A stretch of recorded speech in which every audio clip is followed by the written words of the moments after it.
Group trends देख रहे थे हम। पहला ग्रुप ट्रेंड क्या है कि gradual change of properties from top to bottom in a group in periodic table is called group trend. ठीक है, पीरियोडिक टेबल के अंदर ग्रुप वाइज अगर हम टॉप टू बॉटम देखें, group wise top to bottom ही एलिमेंट होते हैं, तो उसमें जो है चेंज है ग्रेजुअली चेंज है, तो वो क्या होता है ग्रुप ट्रेंड्स। पहले हमने देखा एटॉमिक रेडियस का, उसके बाद हमने कल देखा था इलेक्ट्रोनेगेटिविटी का। अब हम देखते हैं नेक्स्ट प्रॉपर्टी जो है थर्ड, आयोनाइजेशन पोटेंशियल।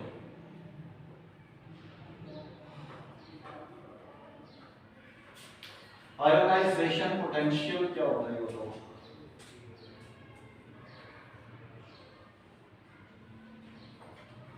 जी अमान, आयोनाइजेशन पोटेंशियल क्या है? आयोनाइजेशन एनर्जी भी कहते हैं इसको। द मिनिमम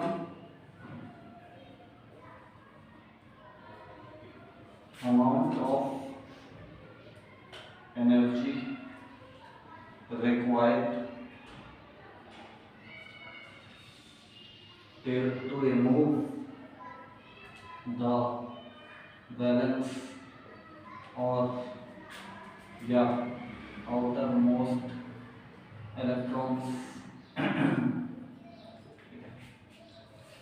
इसकी डेफिनेशन ये है कि the minimum amount of energy required to remove the valence electron, कम से कम वो एनर्जी की क्वांटिटी जो क्या कर दे, रिमूव कर दे किसको, आखिरी वाले इलेक्ट्रॉन्स को, उसको क्या कहते हैं आयनाइजेशन पोटेंशियल कहते हैं। जैसे कि अगर लिथियम को देखें, एटॉमिक नंबर 3 है, इलेक्ट्रॉनिक कॉन्फ़िगरेशन क्या है 1s2 2s1।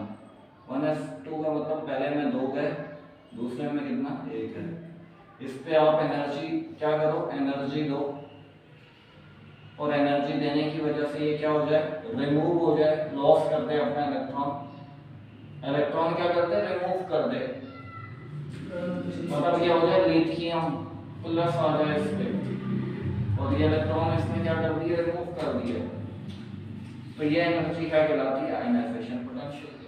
अब ग्रुप वाइज देखना है कि आयनाइजेशन पोटेंशियल एनर्जी या आयनाइजेशन पोटेंशियल का क्या इफेक्ट होता है। आयंस किसको कहते हैं, पहले तो हम देखें कि आयंस किसको कहते हैं। आयंस दो तरह के आयन हैं, कैटायन और एक एनायन। कैटायन क्या और एनायन। कैटायन क्या होता है, पॉजिटिव। पॉजिटिव कब आता है, जब क्या करता है, इलेक्ट्रॉन रिमूव करता है, लॉस करता है, ट्रांसफर कर देता है, डोनेट कर देता है। अब एनायन क्या होता है, जब गेन करता है। तो ये आयनाइजेशन है, आयनाइजेशन यही के इलेक्ट्रॉन का रिमूव होना है, पोटेंशियल के वो जो पोटेंशियल है, जो एनर्जी है जो इसको दी जाती है, जिसकी वजह से इलेक्ट्रॉन क्या हो जाता है, रिमूव हो जाता है। मगर कौन से वाले को, बैलेंस इलेक्ट्रॉन्स की बात हो रही है, आउटर मोस्ट शेल के इलेक्ट्रॉन्स की बात हो रही है, जो आखिरी शेल में है। ठीक है, अब ग्रुप वाइज देखते हैं कि क्या है इसमें इफेक्ट पड़ता है। ठीक है, पहले एक ही ग्रुप को ले लो किसी भी, जैसे इस ग्रुप को लेते हैं, लिथियम है, एटॉमिक नंबर 3 है। ओके, एटॉमिक नंबर 3 है, इलेक्ट्रॉनिक कॉन्फ़िगरेशन क्या है 1s2 2s1 है। इसका शेल क्या था, होगा किस तरह से, न्यूक्लियस है, प्रोटॉन्स 3 है, 2 शेल है, पहले शेल में 2 गए और दूसरे में 1 गया। नीचे आते हैं, उसके बाद सोडियम है, एटॉमिक नंबर क्या है 11 है, इलेक्ट्रॉनिक कॉन्फ़िगरेशन क्या है 1s2 2s2 2p6 और 3s1।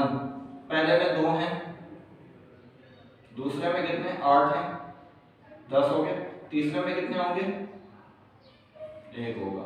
3 शेल हैं इसके पास कितने शेल हैं, 2 हैं, और इसके पास कितने, इसके पास 2 हैं और इसके पास 3 है। इसके बाद नीचे आते हैं, पोटेशियम है, एटॉमिक नंबर 19 है, इलेक्ट्रॉनिक कॉन्फ़िगरेशन क्या है 1s2 2s2 2p6 3s2 3p6 4s1। कितने हो गया 10, 6 2 8 18 19। पहले में कितने आएंगे 2, दूसरे में कितने आएंगे 8। ठीक है,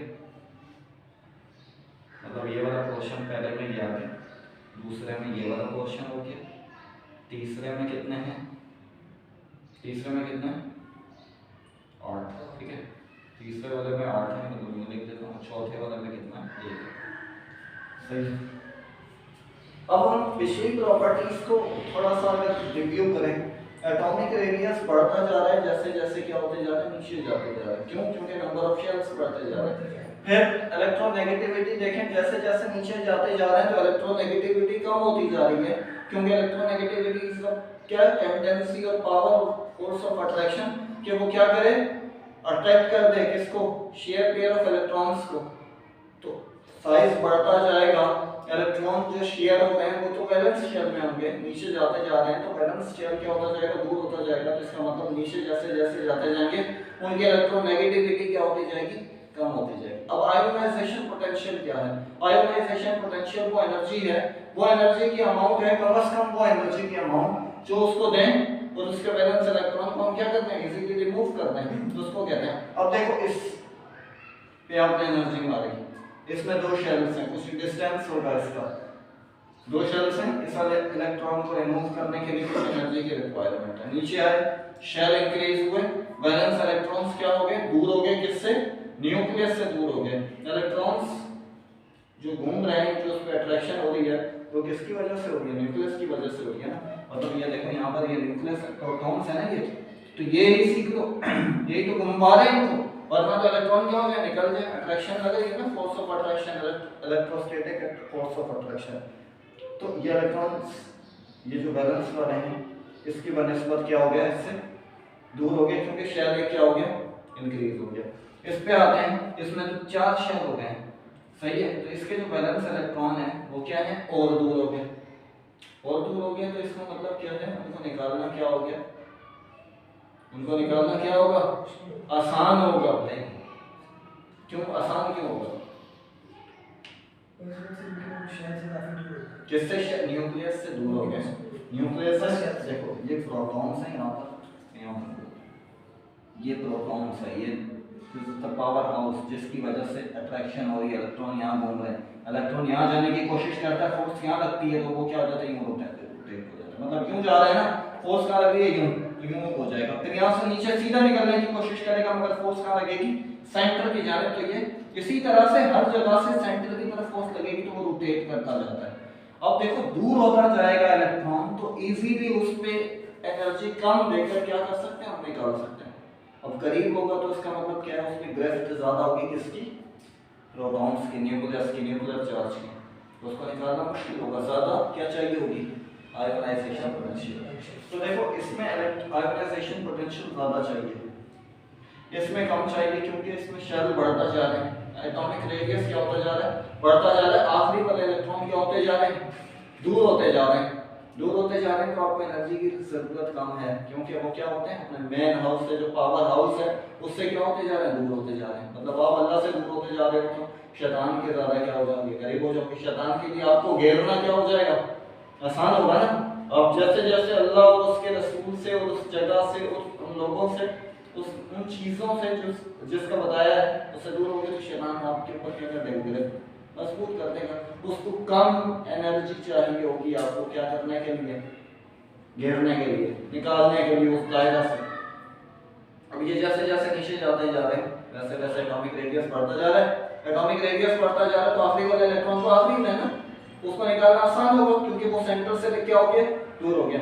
तो आयोनाइजेशन पोटेंशियल एनर्जी इस नीचे जा रहा है तो क्या हो रहा है? कम हो रही है। तो इसका मतलब इनवर्सली प्रोपोर्शनल है किसके? नंबर ऑफ शेल्स के। जैसे जैसे शेल्स बढ़ेंगे आयोनाइजेशन एनर्जी की रिक्वायरमेंट क्या होती जाएगी? कम एनर्जी दो, इलेक्ट्रॉन निकाल लो। अच्छा हम अब इसके बराबर वाले देखते हैं। मैं जैसे लिथियम है तो लिथियम के बराबर में बेरिलियम है। ये वाला क्वेश्चन नजर आ रहा है, ये हो सकता है। अब मैं यहाँ पर थोड़ा सा दूसरे ग्रुप को उसके मवाज़ने के मुताबिक रखूँ कि बराबर वाले उसके, जैसे लिथियम है तो लिथियम के बराबर में बेरिलियम। बेरिलियम का एटॉमिक नंबर क्या? 4। इलेक्ट्रॉनिक कॉन्फ़िगरेशन के 1s2 पहले में कितने प्रोटॉन? 4 हैं, ठीक है। इसमें पहले में 2, दूसरे में 2। इसी की तरह है ये, इसमें भी 2 शेल, उसमें भी 2 शेल। अगर इसके पास प्रोटॉन कितने हैं? 3 है, उसके पास प्रोटॉन कितने हैं? 4 हैं। तो इसका मतलब ये है कि ये ज़्यादा कुव्वत लगाएंगे इलेक्ट्रॉन्स पे अपने बनिस्बत किसके? सोडियम के बराबर वाला देखते हैं मैग्नीशियम। मैग्नीशियम का एटॉमिक नंबर क्या है? 12। पहला क्या? 1s2 2s2 2p6 और 3s2। पहले में कितने? 2, दूसरे में कितने? 8, तीसरे में कितने? 2। इसके पास प्रोटॉन्स की तादाद कितनी है? 12। सोडियम के पास प्रोटॉन्स की तादाद कितनी थी? 11।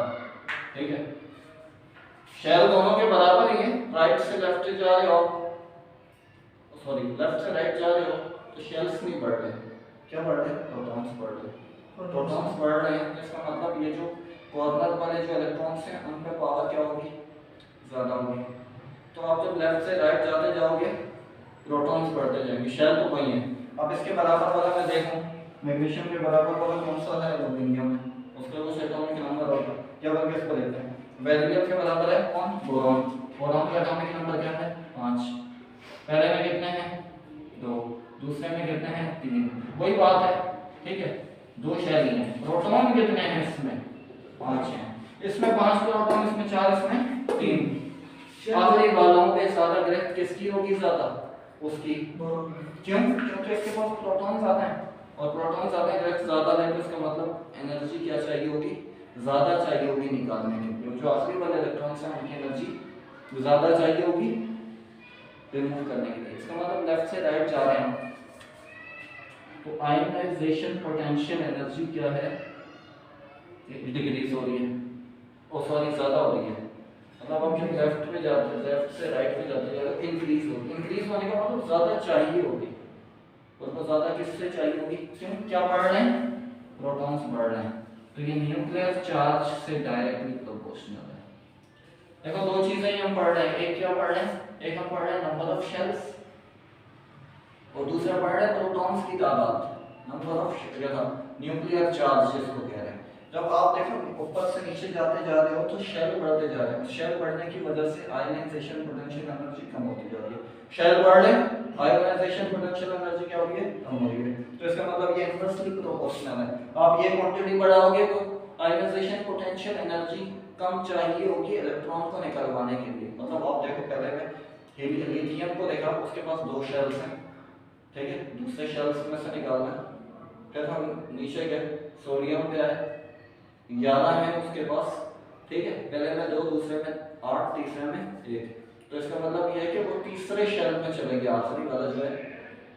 तो आसान हो गया ना, वो दूर हो गया न्यूक्लियस से। फिर उसके बाद नीचे गए, हो गया था पोटेशियम है, उनमें से पहले में 2, दूसरे में 8, तीसरे में 8, चौथे में 1, चौथे शेल में चला गया, दूर हो गया न्यूक्लियस से। तो इसका मतलब नीचे जाते जा रहे हैं, न्यूक्लियस से क्या होते जा रहे हैं? दूर होते जा रहे हैं। तो आयनाइजेशन, अब एनर्जी कम चाहिए होगी, शेल बढ़ते जा रहे हैं। तो इसका मतलब ये कि वो जो एनर्जी उसको निकालना आसान है। निकालना आसान है, किसके जरिए से निकालोगे? एनर्जी के जरिए से, ठीक है। उसको क्या कहते हैं? पोटेंशियल एनर्जी, वो आयनाइजेशन पोटेंशियल एनर्जी। जब आप नीचे जाते जा रहे हैं तो शेल बढ़ते जा रहे हैं, और एनर्जी जो है ये क्या होती जा रही है? डिक्रीज होती जा रही है। मतलब इसका ये है कि आयनाइजेशन पोटेंशियल किसके इनवर्सली प्रोपोर्शनल है नंबर ऑफ शेल्स के। राइट में जाते जा रहे हैं, देखना है कि प्रोटॉन्स क्या होते जा रहे हैं? बढ़ते जा रहे हैं। प्रोटॉन बढ़ रहे हैं तो इसका मतलब ये है कि आप पीरियड वाइज जाओगे लेफ्ट टू राइट तो न्यूक्लियर चार्ज बढ़ेगा, और न्यूक्लियर चार्ज अगर बढ़ेगा, शेल नहीं बढ़ रहे। एक ही पीरियड में अगर देखें, सब पीरियड के अंदर यही होगा। इसमें अगर इसके पास 3 है, इसके पास भी 3 है, इसके पास भी 3, इसके पास भी 3, बस ये कि न्यूक्लियर चार्ज बढ़ेंगे, प्रोटॉन्स की तादाद बढ़ रही है। इसका मतलब ये है कि प्रोटॉन्स ज्यादा कुव्वत लगा रहे हैं, और ज्यादा कुव्वत लगा रहे हैं तो एनर्जी भी उसको छुड़वाने के लिए क्या चाहिए? ज्यादा चाहिए। मतलब वो जैसे कहते हैं ना, आलिम दीन के लिए क्या बेचता है? शैतान। शैतान भी आलिम बेचता है। शैतान आलिम जो होती है ना, मतलब जो आलिम होता है ना, तो उसके लिए हल्का शैतान नहीं होता, मरियम सा, उसके लिए खतरनाक शैतान होता है, जो बड़ा पाए का शैतान होता है। मतलब वो भी तैयारी के साथ, ऐसा नहीं है कि बच्चा बेच गया कि भाई बेच इसको जाके बैठा हो, वो नहीं होगा। तो यहाँ पर भी क्या होगा कि जैसे जैसे प्रोटॉन बढ़ते जा रहे हैं, आयनाइजेशन पोटेंशियल एनर्जी क्या होती जा रही है? बढ़ती जा रही है। तो डायरेक्टली प्रोपोर्शनल है किसके? न्यूक्लियर चार्ज के।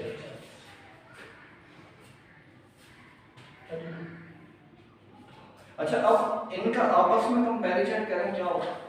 यार नीचे जा रहे थे, एटॉमिक रेडियस बढ़ रहा था, आयनाइजेशन और एटॉमिक रेडियस नीचे जाते थे, एटॉमिक रेडियस बढ़ रहा था, आयनाइजेशन एनर्जी क्या हो रही थी, कम हो रही थी। तो इसका मतलब आयनाइजेशन पोटेंशियल इनवर्सली प्रोपोर्शनल है किससे, एटॉमिक रेडियस से। एटॉमिक रेडियस बढ़ेगा तो आयनाइजेशन पोटेंशियल कम चाहिए होगी। जिसका एटॉमिक रेडियस ज्यादा होगा उसके अंदर से इलेक्ट्रॉन निकालने के लिए जो एनर्जी है वो क्या चाहिए होगी, कम। एटॉमिक रेडियस कम होगा तो आयनाइजेशन पोटेंशियल क्या चाहिए होगी, ज्यादा चाहिए। तो एटॉमिक रेडियस और इसका आपस में कौन सा रिलेशन है, इनवर्स रिलेशन है, ठीक है। अब बता इसका देखते हैं इलेक्ट्रोनेगेटिविटी का। इलेक्ट्रोनेगेटिविटी का क्या है, जैसे जैसे नीचे जाते जा रहे हैं इलेक्ट्रोनेगेटिविटी क्या होती जा रही है, कम होती जा रही है। मतलब वो पावर है, न्यूक्लियस की पावर है किस पर, ग्रेफ्ट किस पर, आखिरी वाले इलेक्ट्रॉन पर। अब जैसे जैसे शेल्स बढ़ते जा रहे हैं तो इसका मतलब ये है कि आपकी जो आखिरी वालों में ग्रेफ्ट है वो क्या होती जाएगी, कम होती जाएगी। आयनाइजेशन पोटेंशियल एनर्जी को सॉरी इलेक्ट्रोनेगेटिविटी। और हमने अभी देखा कि आयनाइजेशन पोटेंशियल भी एक दूसरे से वो आयनाइजेशन पोटेंशियल भी नीचे जाता है, क्या चाहिए होती है, कम। इसका मतलब आयनाइजेशन पोटेंशियल क्या है, डायरेक्टली प्रोपोर्शनल इलेक्ट्रॉन नेगेटिविटी के। अब देखो आप फ्लोरीन पे आते हैं तो फ्लोरीन की इलेक्ट्रोनेगेटिविटी बहुत ज्यादा है। इलेक्ट्रोनेगेटिविटी का मतलब ये है कि उसके पास पावर बड़ी ज्यादा है, न्यूट्रॉन्स और प्रोटॉन्स की वजह से, प्रोटॉन्स की वजह से पावर ज्यादा है। तो इसका मतलब इसके इलेक्ट्रॉन निकालने के लिए भी पावर क्या चाहिए होगी, ज्यादा चाहिए होगी। तो इसका मतलब ये आपस में क्या है, कहाँ लिखा है, इलेक्ट्रोनेगेटिविटी और आयनाइजेशन पोटेंशियल डायरेक्टली प्रोपोर्शनल है।